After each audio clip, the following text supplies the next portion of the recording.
আসসালামু আলাইকুম ভাইজান, দেখুন কি সুন্দর অর্গানিক মাল, কি সুন্দর ন্যাচারাল মাল।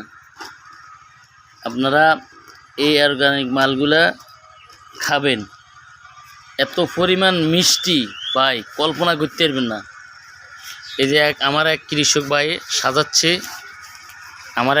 ভাই সাজাচ্ছেন, দেখুন মালগুলা দেখলে আপনার মন প্রাণ জুড়ে যাবে। এত পরিমাণ মিষ্টি ভাই, এত পরিমাণ মিষ্টি আপনি কল্পনা করতে পারবেন না। এই মালগুলো অর্গানিক মাল, ইনশাল্লাহ আপনার শরীরের সর্বদিক থেকে উপকার পাবেন এবং ভালো যে ফল ভালো ওগুলা খাবেন, একটু নিজ চোখে দেখা ভালো ফলগুলা খাবেন।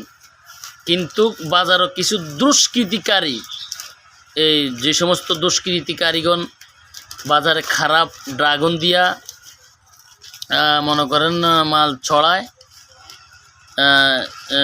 তাদের ড্রাগন কখনো খাবেন না।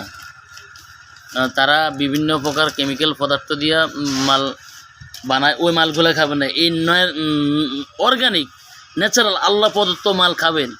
এই মালগুলা খেয়ে আপনি অনেক শান্তি পাইবেন ইনশাল্লাহ, এবং আপনার শরীর সুস্থর জন্য অর্গানিক মালগুলা খাবেন। এই একবারে গাছ পাকা, মানে চিনির মতো মিষ্টি যে মালগুলা গাছ পাকা, ওই মালগুলা সবচেয়ে বেশি মিষ্টি হয়। তো এই মালগুলা খাবেন, খাইলে আপনার শরীরে অনেক প্রকার উপকার পাবেন ইনশাআল্লাহ।